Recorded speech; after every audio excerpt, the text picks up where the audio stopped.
Hi, this is Eddie Deason. You're listening to Breaking the Fourth Wall. I was Mandark in Dexter's Laboratory. Ha ha ha ha ha ha ha ha ha.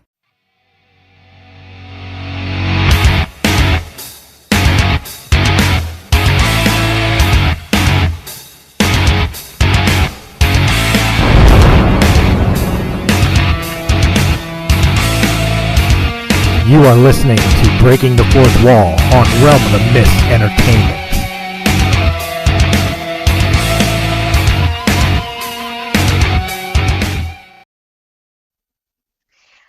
Good afternoon, everybody. Welcome to the Breaking the Fourth Wall on Realm of the Mist. How are you doing tonight? This is Kim. And tonight I have got the exclusive information because I know somebody who's one of our favorite Mist Realmers, Chris, who is our leader, and he's allowed me to ask him some questions tonight. So welcome to the show, Chris. Hey, it's so weird to be on this side of the table. How you guys doing? I'm doing great. So thank you for allowing me to interview you. I know it's being weird on the other end, but I just feel as though it's time to find out a little bit more about what's going on and what you're doing. All right. Well, just been hunkering down like everybody else for the coronavirus and everything, keeping Realm of the Mist wheels greased as best I can, and working on some personal projects. Yeah, so I saw that one of your personal projects is your new music that you've been working on. I did listen to your first song, your first single, and I know you said you're working on some more. Tell me a little bit about that first song you released and where the inspiration come from. Close my eyes. Well, the inspiration for the solo album came heavily from the fact that while at work, my normal job, I've heavily gotten back into the influence of industrial metal, Nine Inch Nails, Marilyn Manson, the like. Has helped me pass the time, and with recording, with writing, I've always continued writing, even long after my last band, which was in 2008. So it tells you how long ago it's been since I've done music. So it was just a whim one day that I started playing around with a computer program that allowed me to create generated beats. It's usually the program that a lot of like rap and dubstep and those style bands musicians will use.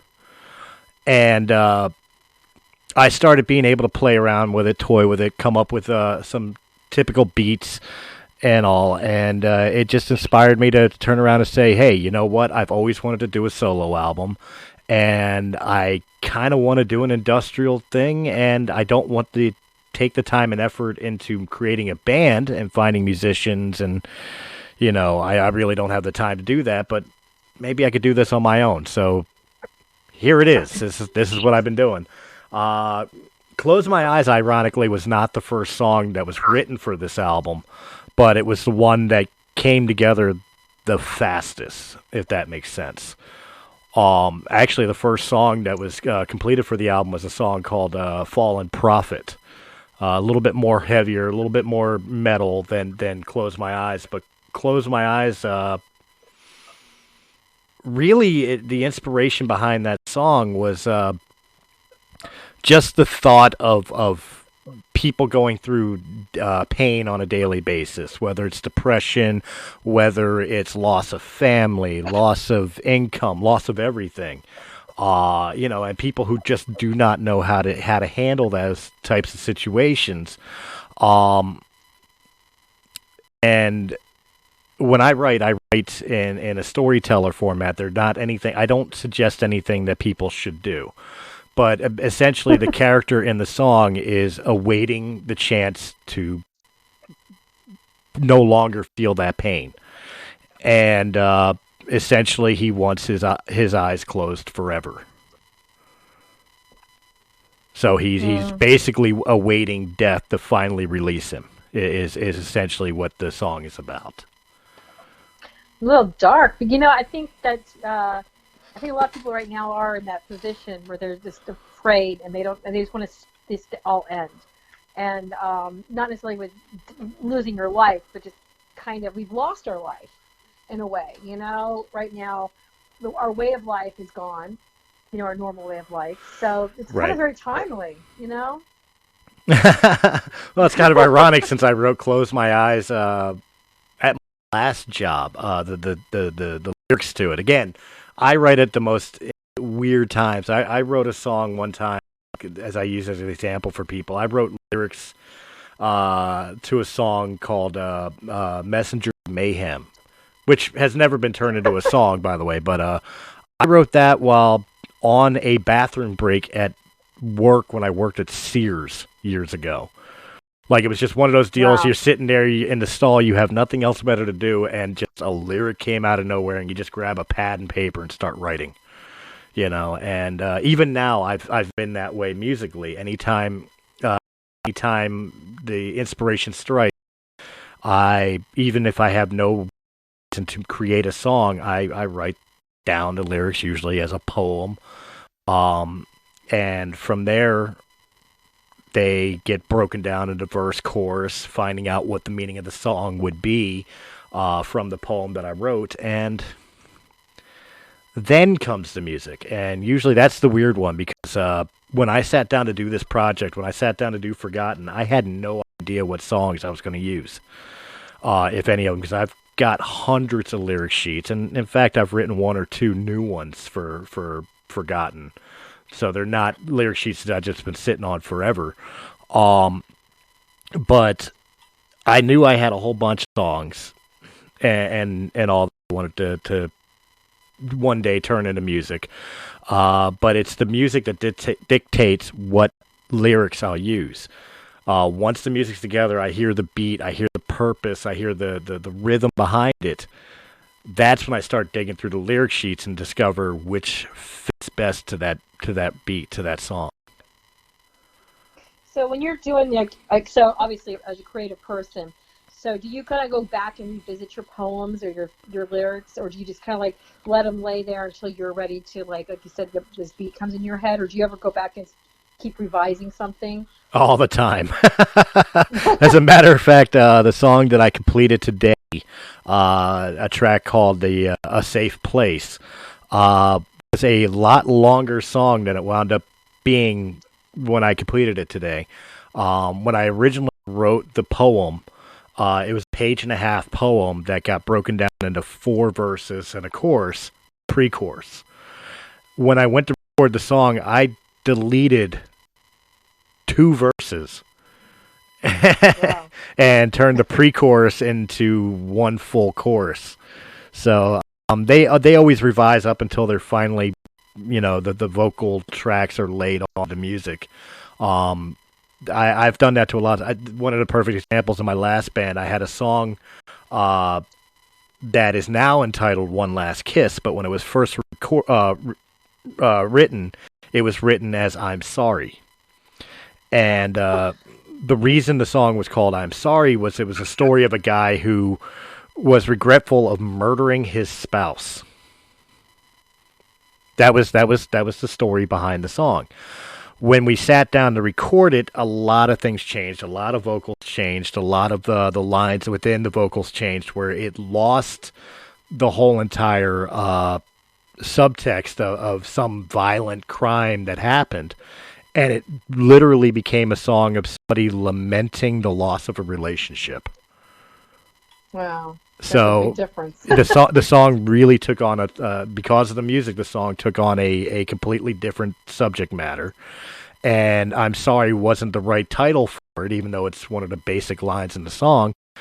It became instead "One Last Kiss," as in, the final time we say goodbye. Yeah.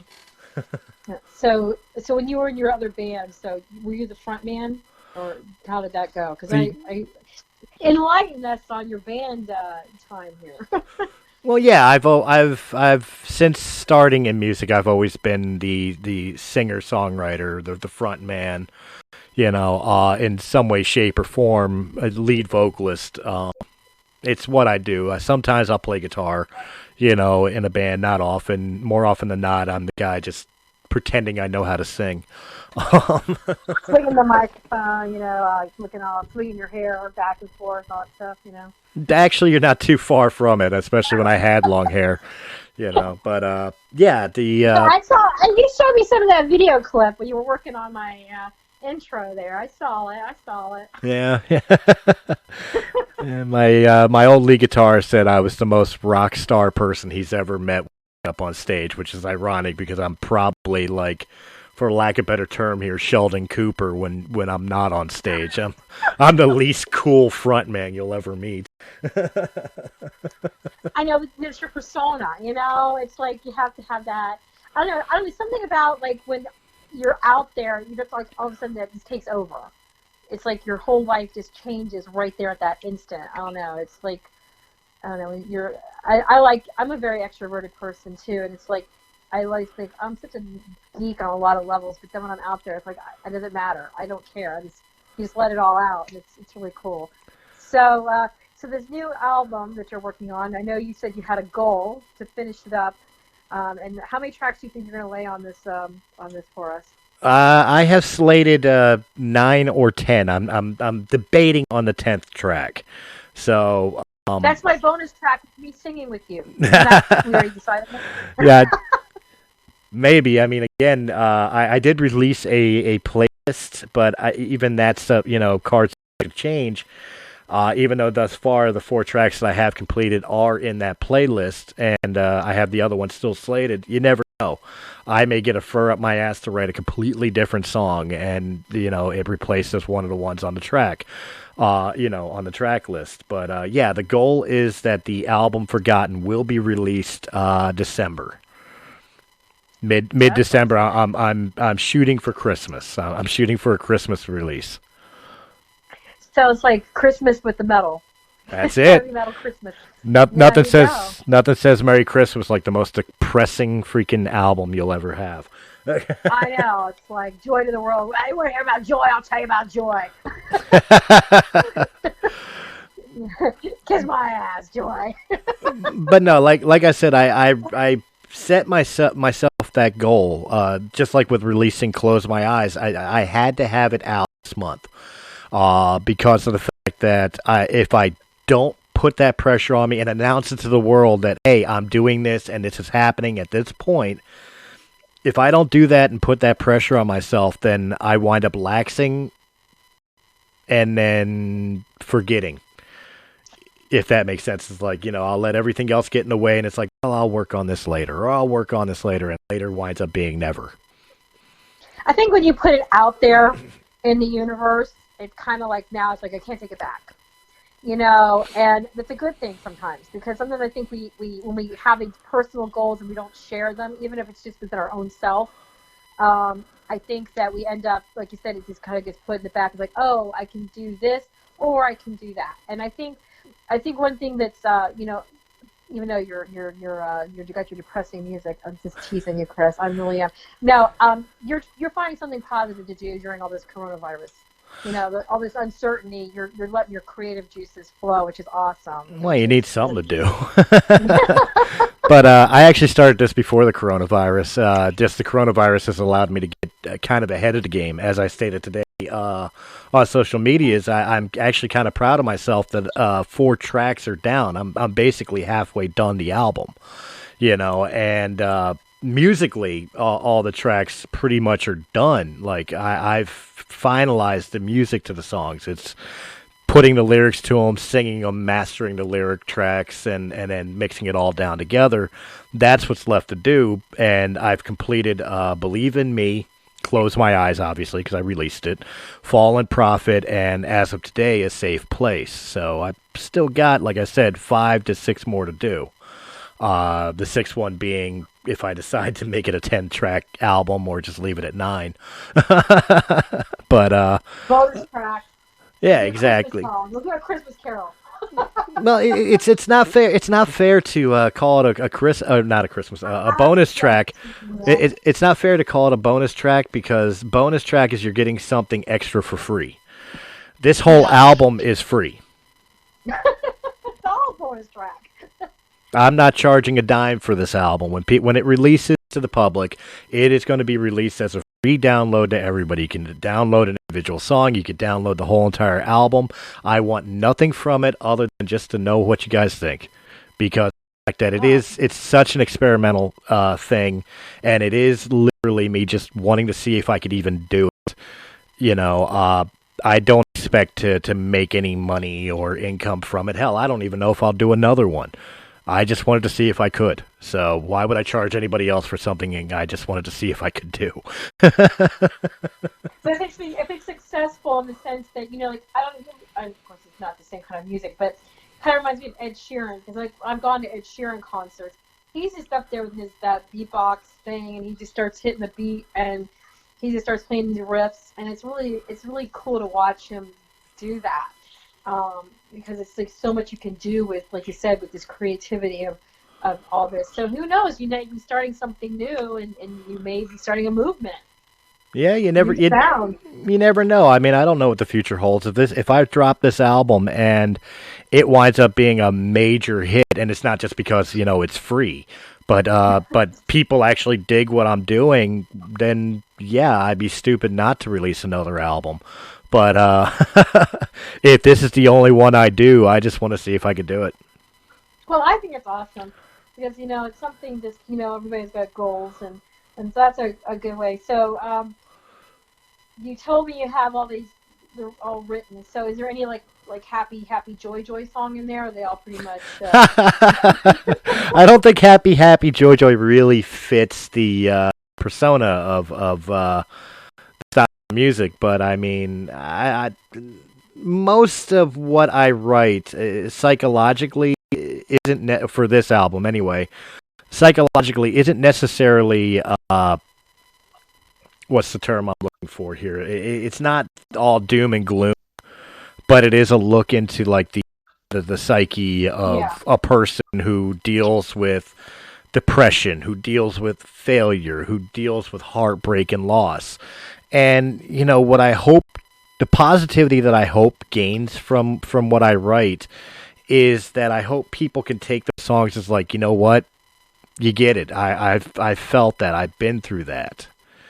And if anything, maybe take some of the subject matters as a warning, like if you don't find better avenues, this could be the fate, and you don't want this fate. I mean, to be fair, I mean, to the songs I write, the lyrics I write, quite honestly, are my therapy. When I get depressed, when I get down, when I get overwhelmed, I take my anger and aggression out on lyrics.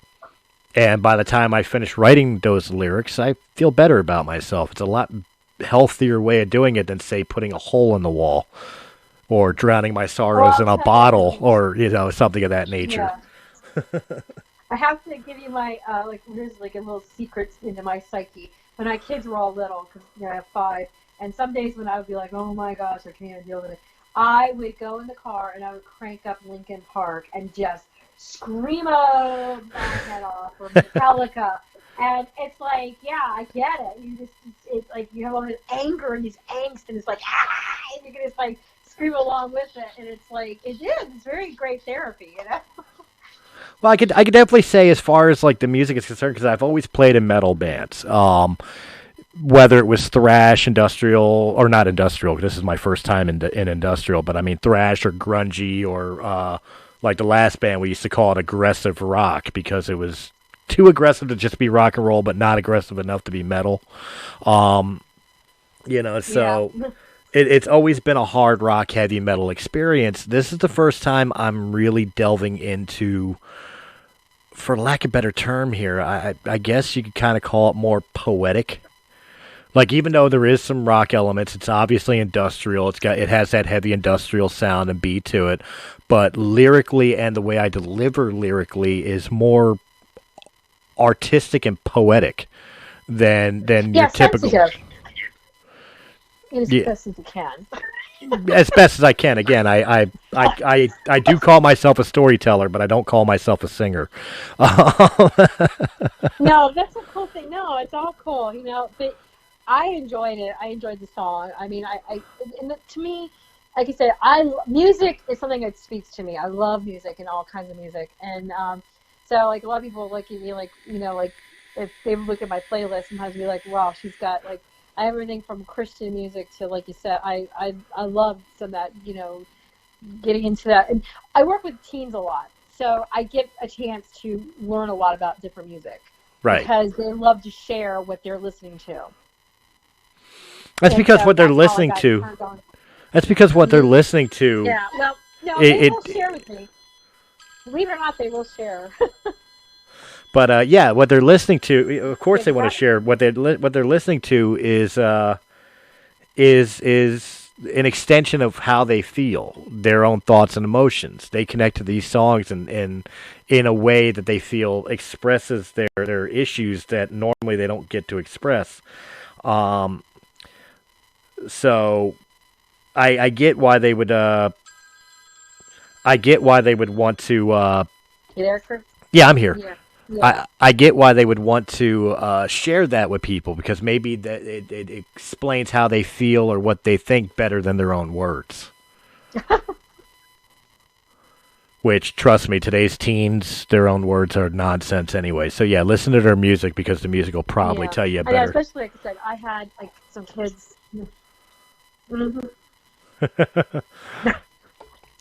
Yeah. It works for me too. I mean, I'm into Billie Eilish. I mean, it works for me too. I've always had a bad habit of my mind works faster than my mouth or my hands. So, I've always stumbled over my words, which is really stupid for a guy who's a podcaster, but I've always stumbled over my words, but for some reason in music, I'm able to express some things that I usually can't express as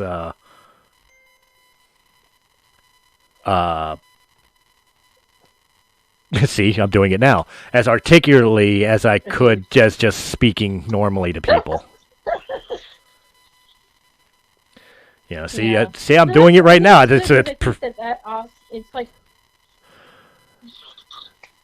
yeah, but the thing is that when you put that artistic spin on it, it really helps people, because like you're putting something out there. It's not just words; it's a piece of you. And it's like this is a part of your soul. It's a part of who your being is now not only on a written page, but now, like you said, is out there for people to hear and to enjoy, or to like, what the heck? But you when you put that out there, I think that makes you get a better connection with people. Does that happen with you? I've always kind of felt that way musically, especially when I performed live, in a lot of my last bands and all that. Connecting with the fan base, was always one of the big key things to me. I was a live performer when I was younger, cuter, and had more hair,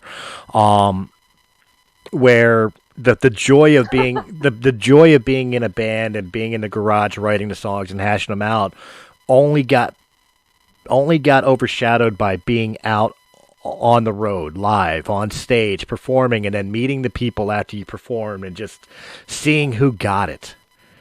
Really, you had the people, like I've met women who, oh, he's a front man for a band, I kind of want to do naughty things with him. They didn't give two shits about what we hooked up there. Right. They didn't give two shits about what we did on stage. They just see me as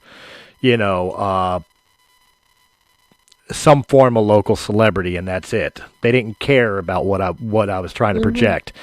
Those are the people I didn't care about. But that one lonely dude sitting in the corner, it's just like, man, that one song, man. Holy shit. Like, those are the people like I loved meeting the most, because they got it. And I've always stated that in every band I've ever been in, and it rings hella true for this album, is that I don't care if it ever reaches 10 million people. Give me 5 people who get it, and I'm content. Yeah. No, I get it. That's what it's all about, because it's like, it's like you're in this, like you said, it's part of your therapy. It's part of your, and you want other people to say, hey, I'm out there with you. You're not alone. I'm not alone. You're not alone. Let's connect.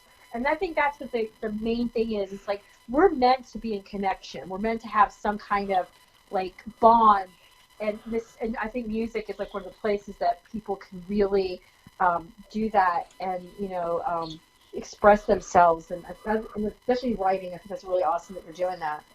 Well, So I think you hit the nail right on the head. I mean, in the world, they say that mathematics is the universal language, and I don't disagree, especially because music, broken down to its basic function, is mathematics. Time, beats, measures, bars, everything is mathematical in music when you break it down to that essential. But I think music is really the universal language of this world. We could speak completely different languages, but if we hear a song that just touches us, it doesn't matter what culture or what language you're from. You feel it, you get it. So, I think music is the one medium in the world that reaches people far greater and better than anything else out there. yeah, Which is why you have to be responsible with what you create, too. oh, I agree. I mean, music, it's just like, I don't know. It's just, to me, oh yeah, most definitely. Most definitely. I think that's the key. It's like just responsibility. You gotta express your heart, but at the same time, like you said, you're not promoting something. I'm just expressing how I feel. And it's just the key to it too. Now, I know like a lot of times, like when you're laying down where everything's gonna go, do you kind of like have like you're a storyteller? So is your tracks gonna kind of have like a beginning of a climax and then an end? Is it gonna kind of like do that in the way it's gonna be laid out? Does that You're make sense? You know what I'm trying to say? Yeah, you're talking about like a conceptual album, something like Pink Floyd's The Wall Yeah. or Operation Yeah. Mindcrime by Queensryche. I would love for it to do that, but at this particular moment, I don't know if it's shaped up that way. There is a central theme to every song that I'm releasing for Forgotten, and it does kind of fall along the lines of the fact that the reason I even called the album Forgotten was because it's been 12 years since I've written a song and put it out there for the world. And as such, musically, I've always felt forgotten. So the themes of the songs Hmm. is about people who feel like they have been forgotten by the world in some way, shape, or form. I don't know if that's all going to tie into one major story, but the album's not done yet. Who knows?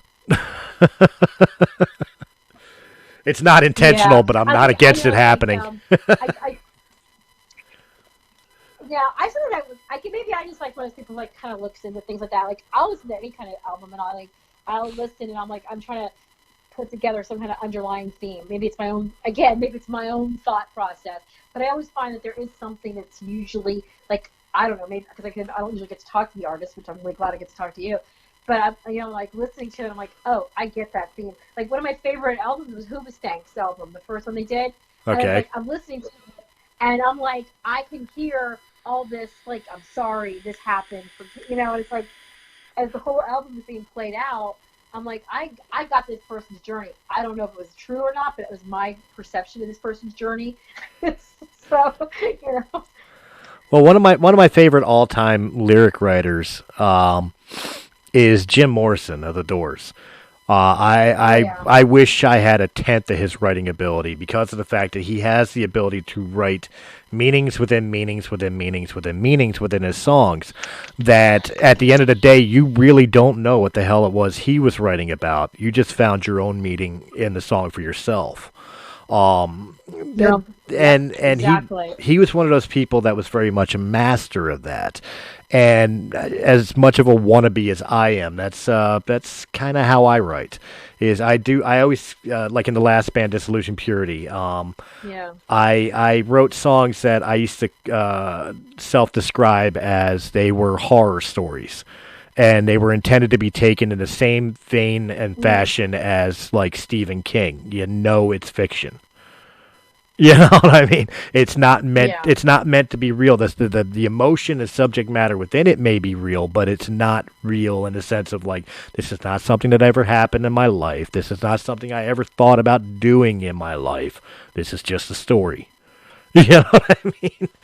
Yeah. And this one's a lot more personal than that was. But it's funny you mentioned about the conceptual albums. For many years, when I talked about doing a solo album before Forgotten was even the first thought in my mind, I had an idea for a conceptual solo album. Which was going to deal with three individual stories converging into one story, and that album was going to be called The Cell. And Wow. what that album was going to deal with was three people in a holding cell, each from different walks of life that had been arrested for whatever reason, and they all had three individual stories that at the end of the album, the resolution of those stories would hopefully take an unexpected twist. That was a concept that I actually had in mind that I may still do one day. I don't know, but it's funny you mentioned that because that was something I was always thinking about. I think that'd be awesome. I think that'd be awesome. Yeah, I was because I'm at that point in my life where I was talking to my cousin who's an artist, and we both have the same birthday, and I said, you know how it is. I said, we have. He goes, yeah, I know you have to have your hands in so many pots, and I'm like, I want to write. I really just want to write so bad, and it's like I feel like I never have time because I'm always busy, but then at the same time I'm like, what am I busy about? Like today I cleaned the house. Okay, the house is clean. Yes, thank goodness for that. But why am I allowing myself to put other stuff in front of what is important as an artist? And that's why I'm really excited what you're doing, because you're taking this and you're saying it and you're doing it, and that's awesome. Because not very many people do that, and I applaud you for that. Well, I mean, the example I hope I set for people out of this is that you could always find time. I mean, again, I've always written songs. I'm a father. Yeah. I'm a divorced father of three. I'm a day job guy. 5:00 in the morning till 5:00 at night. I run a podcasting company. I used to be a professional wrestler. And yet I'm still doing music. I still find time to write. I still find time to record. And the reason being is that, one, if it's important to you, do it. Just there's no other way to. If it's important to you, do it. If nobody could, if anybody could take anything else away from my life and what I do, it's that. If it's important, do it. Don't let anybody tell you can't, including yourself. The second thing that you should take away from it is it doesn't matter where inspiration comes from. It really doesn't. I've written a song called Dark Ruin. It was based on a freaking hoodie that I owned at one time that had kind of like this dark gothic, I want to say church or village look to it, print on it one day. Right? And I looked at it and it inspired me to write that song. I told you I wrote a song while taking a dump. Always, if you're a writer, always have a pen and paper with you.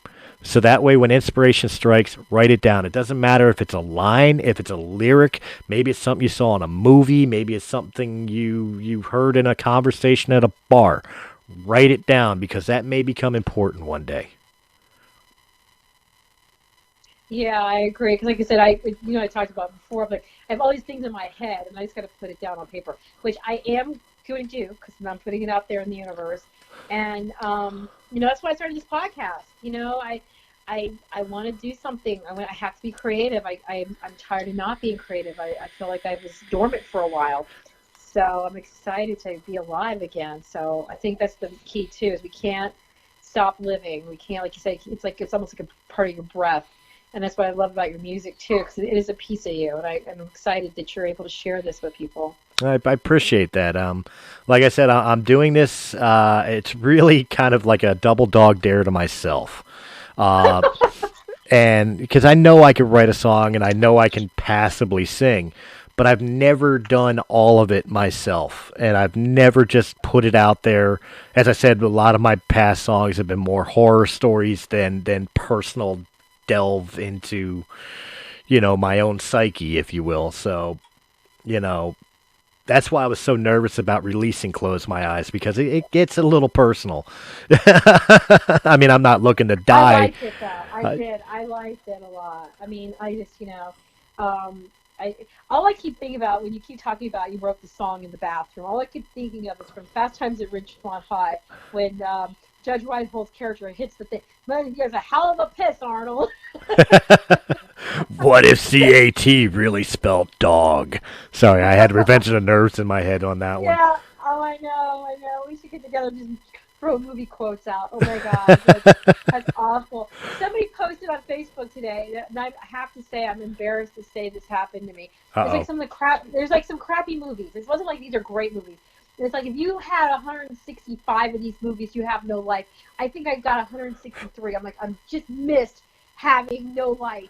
I'm like, because everyone's like, I only watched 80, I watched 60, I watched 50. I'm like, I did like 165 of these movies. I love watching movies. I mean, I don't know. I guess I love all that kind of pop culture. Like I said, my degrees in American Studies, I did a lot of stuff with the pop culture stuff because that's what I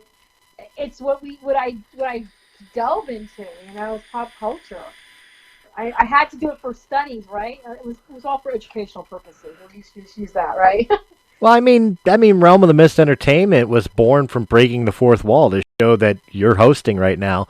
And Breaking the Fourth Wall was born from wanting to sit down and talk pop culture. It was wanting to sit down and just bitch about movies or sing praises about movies, but not do it in the way that you hear in the normal critiques, you know, like people who sing the praises of movies that you know are absolutely garbage, but because they're in their pocket or it's because it's from this movie producer or company, you gotta sing its praises. Screw that. If it's garbage, it's garbage.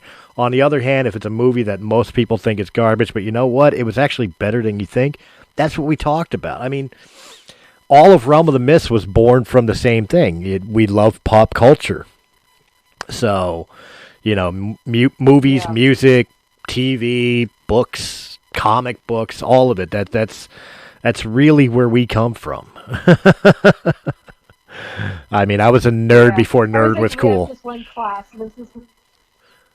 I know. I'm a queen of nerds. I mean, like I would read like 4 or 5 books at one time. It's like, how do you keep? I'm like, I would just like inhale books and watch TV and movies and I'm like, I can just like quote so many things, and it's fun though because it's like, you know, it's like you always have something and like sometimes I'll be laughing and somebody like what, and I was like, I'll start referencing something to like a movie or a book or something I read, and it's like you don't want to like embarrass the person saying, well, you're this really weird character from this book or something, so but you kind of like laugh to yourself type of thing. But it's always fun, you know. And so we do need to get together and just, you know, have a movie marathon, just talking about different quotes and stuff like that. That'll be fun. But it is funny because for a little while in Realm of the Mist, we had a thing that we were doing. It was mostly me and my Star Wars buddies, compatriots, but we were actually watching the movies and we were giving our own over the top commentary to them. So it's like on the YouTube video or whatever, you could find them on the channel. We would watch the movie. You could pretty much hear the movie in the background. You didn't see the movie because we, you know, copyright. We didn't want to get in trouble.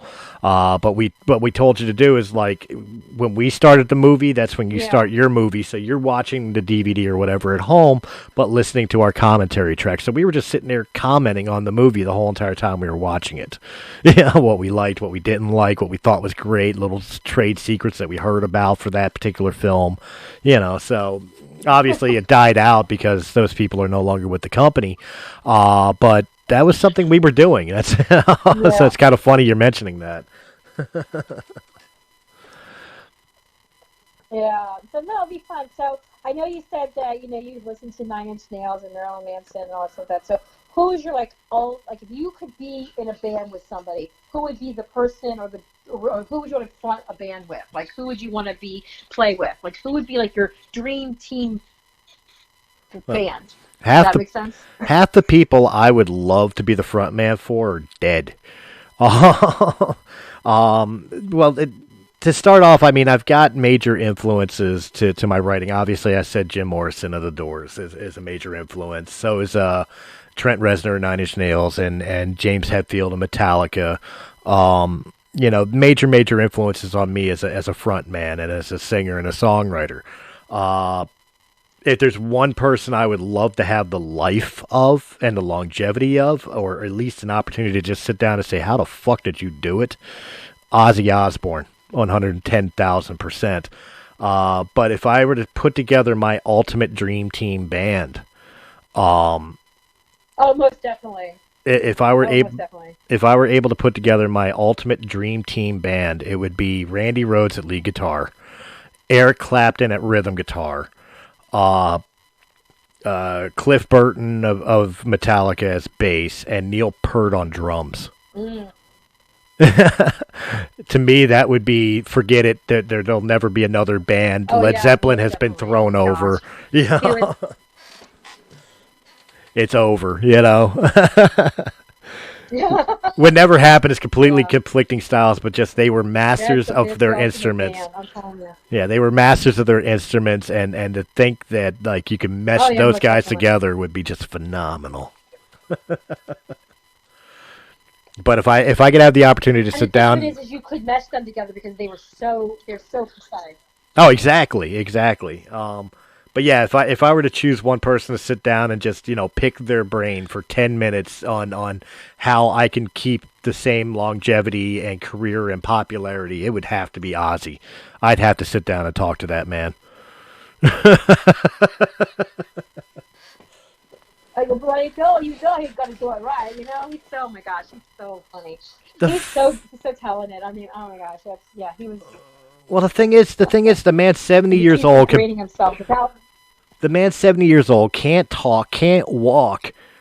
Just released a new album, and it is fire. It is absolutely phenomenal. Ordinary Man is an excellent album. This man can still do it at 70 years old. I'm 43 and guessing I can maybe do this. That man's doing it with no problem. So yeah, absolutely. I would love to sit down with Ozzy just for give me 10 minutes of your time, sir. Right now, he's something else. That's for sure. And especially with some of the adversity that he's gone through in his life, Yeah. and I just mean like the health issues or Yeah, the that'll drug be cool. addictions. So yeah, my daughter and I like did this. Your daughter was doing what? I'm sorry, your daughter was doing what? Oh, we were talking about you invite somebody over for dinner. Who would you invite? That's definitely. Oh, If okay, you yeah. have if you could invite somebody over for dinner, and he would definitely be a great dinner guest. Oh, yeah, he would. Yeah, he would. Just don't serve bat. But yeah, I mean, it's just the long and the No, short of it is not right now. I've taken so much musical influence from so many different people. Kurt Cobain was a major influence on me at one point in my life, just because of his naive honesty in his writing. Oh yeah. So it's so hard to pinpoint a particular person because pretty much everything I've ever listened to, and like you said, if you dug through my playlist, you see that I have Slayer sitting next to Glenn Miller, or Garth Brooks sitting next to Metallica. Oh yeah. I take from everything. I'm blues influenced, I'm jazz influenced, I'm, rock and metal and country, and I think the only thing I'm not into is modern day rap. The modern day hip hop I can even scene do to that. Am I? the modern day hip hop scene I'm just not into, but that doesn't mean I don't like the older school stuff, and I mean the real old school stuff, like the party of the battle of the microphone Yeah. and the party rap. Those are the ones I dug. But I mean, Oh yeah. music is music, and just like art, it's in the eye of the beholder. So just because I don't like it doesn't mean somebody else shouldn't. It's just it's not my taste. I don't find inspiration from it, but I find inspiration from everything else. Yeah. I know. It's funny because sometimes I'll listen to some because again I work with kids, I've listened to some great gangster thug music, Right. But it's and I'll ask them well, what is that telling you? How's that like you said, and you can have really great conversations because a lot of times they'll just tell you how they feel because it's kind of relate to it. But no, that's awesome. Music is the most important thing in the world. It has been a pleasure talking with you, and I am excited that this album is coming out in Christmas time, so it's going to be a great Christmas carol kind of mood. You're trimming the tree, Put the music on. It'll be great. That's it. I'll set you in the mood.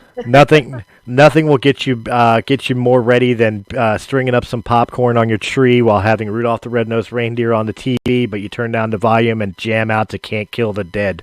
That's one of the tracks on the to be put on the album. So that'll be interesting. Like, yeah, forget "Deck the Halls." Yeah. "Can't Kill the Dead." That's your new Christmas carols. You can't. You can't kill them, so let's keep going. That's it.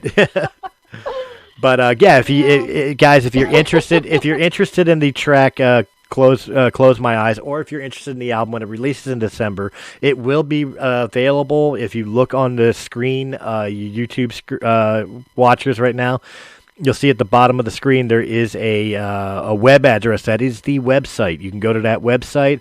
The song is available there for free download, and the album will be available there as well. For our audio listeners, of course, it'll be in the description down below. Just click the link. It'll take you to the website. While you're there, say hello and download the album or the song and enjoy.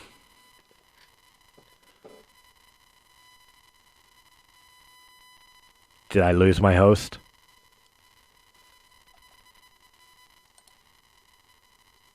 Did I lose my host? No, I'm here. You keep going out for me. I'm sorry. Once you're cutting out on me. I'm still here. Okay. Can you hear me? I can hear you. Hello. I can hear you.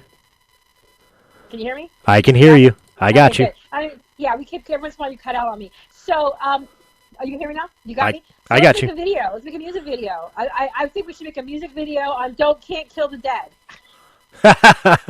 You know what? If we do that, I think that's where I'll bow out and defer to our Publicist to find some actors and some art directors to go ahead and handle that part. Oh, yeah. Hey, Steve. You never know. You never know. Hey, Steve, I'll write you a script. Put me together as a short little movie for this song. Okay. That one's out of my wheelhouse. Oh, my gosh. Yeah. It'll be great. It'll be great. All right. Well, thank you so much for letting me be the one to interview you. So I feel very honored. So thank you so much. I feel honored. I get to actually be interviewed on Breaking the Fourth Wall. I never thought the day would ever come. I really didn't. But the first. That's it. Well, you are taking up some of the host duties for Breaking the Fourth Wall. You're going to be doing a lot more interviews, so it's great practice for you. And hey, like I said, it was an interesting time being on this side of the desk. Well, I hope I made it easy for you and fun. So you did. Looking forward to more. Okay, awesome. Well, as always, thank you for joining us at Breaking the Fourth Wall, and make sure you check us out on all of the Realm of the Mist and all of the places that we're at on Facebook, on Anchor. Can you help me out here, Chris? I'm still new at wherever else we're at. Sure, I still have to send her the script. Guys, if you like this video in any capacity, hit that thumbs up button, like, share, comment, subscribe. Check out all the other great podcasts of Realm of the Mist Entertainment, and go over to our sister channel, Sounds Dicey Gaming, for all your tabletop and video game Let's Play needs. And of course, if you prefer your podcast in audio-only format, you can find Realm of the Mist Entertainment on Anchor.fm, Apple iTunes, Spotify, Pandora, or wherever quality podcasts can be heard. See, it's second nature to me. I've been doing it for 4 years. Yeah, this is only my second date with you, Chris, so it's still new to me. Well, that's it. I'll get you that script. You'll be able to knock it out in no time. Oh, sounds good. Thanks a lot. Thank you for allowing me to get my teeth wet here and interviewing you. It was great. It was fun, and as always, keep it real. We'll catch you on the next Breaking the Fourth Wall, guys. Have a good night.